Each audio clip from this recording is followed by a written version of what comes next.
आज का वचन, पहला पाठ प्रवक्ता ग्रंथ अध्याय 35 पद संख्या 15 से 17 और 20 से 22। आपकी कमाई के चढ़ावे पर भरोसा मत रखो, क्योंकि प्रभु वह न्यायाधीश है जो पक्षपात नहीं करता।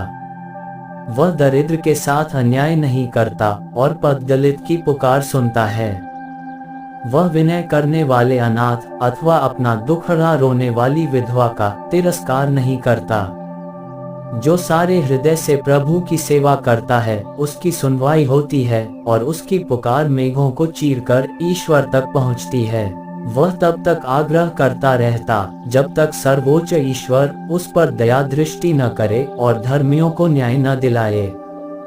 प्रभु देर नहीं करेगा और क्रूर लोगों की कमर तोड़ देगा। दूसरा पाठ तिमोथी के नाम संत पौलुस का दूसरा पत्र अध्याय 4 पद संख्या 6 से 8 और 16 से 18। मैं प्रभु को अर्पित किया जा रहा हूँ। मेरे चले जाने का समय आ गया है।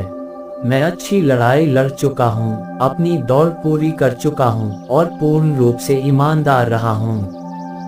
अब मेरे लिए धार्मिकता का वह मुकुट तैयार है जिसे न्याय विचारपति प्रभु मुझे उस दिन प्रदान करेंगे, मुझको ही नहीं बल्कि उन सबों को जिन्होंने प्रेम के साथ उनके प्रकट होने के दिन की प्रतीक्षा की है। जब मुझे पहली बार कचहरी में अपनी सफाई देनी पड़ी तो किसी ने मेरा साथ नहीं दिया, सबों ने मुझे छोड़ दिया।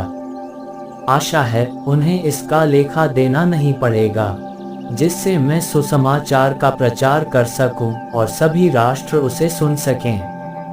मैं सिंह के मुंह से बच निकला। प्रभु मुझे दुष्टों के हर फंदे से छुड़ाएगा। वह मुझे सुरक्षित रखेगा और अपने स्वर्ग राज्य तक पहुंचा देगा। उसी को अनंत काल तक महिमा। आमीन। यह प्रभु की वाणी है। सुसमाचार संत लूकस अध्याय 18 पद संख्या 9 से 14। कुछ लोग बड़े आत्मविश्वास के साथ अपने को धर्मी मानते और दूसरों को तुच्छ समझते थे। ईसा ने ऐसे लोगों के लिए ये दृष्टांत सुनाया। 2 मनुष्य प्रार्थना करने मंदिर गए, एक फरीसी और दूसरा नाकेदार। फरीसी तन कर खड़ा हो गया और मन ही मन इस प्रकार प्रार्थना करता रहा, ईश्वर, मैं तुझे धन्यवाद देता हूँ कि मैं दूसरे लोगों की तरह लोभी, अन्याय, व्यभिचारी नहीं हूँ और न इस नाकेदार की तरह ही। मैं सप्ताह में 2 बार उपवास करता हूँ और अपनी सारी आय का दशमांश चुका देता हूँ। नाकेदार कुछ दूरी पर खड़ा रहा। उसे स्वर्ग की ओर आंख उठाने तक का साहस नहीं हो रहा था। वह अपनी छाती पीट पीट कर ये कह रहा था, ईश्वर, मुझ पापी पर दया कर। मैं तुमसे कहता हूँ, वह नहीं बल्कि यही पाप मुक्त होकर अपने घर गया। क्योंकि जो अपने को बड़ा मानता है वह छोटा बनाया जाएगा, परंतु जो अपने को छोटा मानता है वह बड़ा बनाया जाएगा। यह प्रभु का पवित्र सुसमाचार है। आमीन। आज का चिंतन, सोचने समझने और खुद में परिवर्तन लाने की क्षमता मनुष्यों को सभी जीवों से अलग बनाती है। दूसरे जीवों में भी परिवर्तन होता है, पर उनका ये बदलाव बाहरी शक्ति के कारण या दबाव के कारण होता है, जिसमें उनकी इच्छा की कोई अहमियत नहीं होती है। ठीक उसी प्रकार व्यक्ति में परिवर्तन तभी संभव है जब व्यक्ति अपने अंतरतम से उठने वाली आवाजों के प्रति सजग हो। यद्यपि बाहरी शक्ति का दबाव बने रहने की संभावना है, फिर भी परिवर्तन उसके मन का मनोभाव है। आज इसलिए सुसमाचार व्यक्तिगत प्रार्थनाओं की 2 विशेषताओं को हमारे सम्मुख उजागर करती है। अंतःकरण की जांच। हमारी हर प्रार्थना व्यक्तिगत जीवन से शुरू होती है, जहां हम न केवल अपने परमेश्वर और अपने अस्तित्व के बारे में सोचते हैं, बल्कि अपने संबंधों को प्रकट करने की कोशिश करते हैं।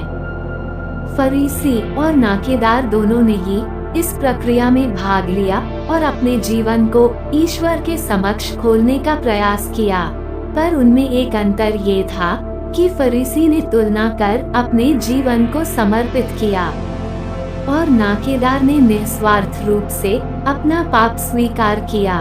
व्यक्तिगत प्रार्थना में हम सिर्फ व्यक्तिगत जिम्मेदारियों पर अपना ध्यान केंद्रित करते हैं। याचना अपने आप को पापी स्वीकार करते हुए नाकेदार अपने लिए दया की भीख मांगता है, पर फरीसी अपने आप को सर्वगुण संपन्न मानता है और अपने लिए किसी भी चीज की कामना नहीं करता है। हम सभी मनुष्य होने के कारण असक्षम, कमजोर प्राणी हैं, जिनका अस्तित्व प्रभु पर टिका हुआ है। उनके बिना हमारी कल्पना भी नहीं की जा सकती है। अतः हम अपनी प्रार्थनाओं में विनम्रता का भाव लाएं और उनसे आशीष की गुहार करें। आमीन।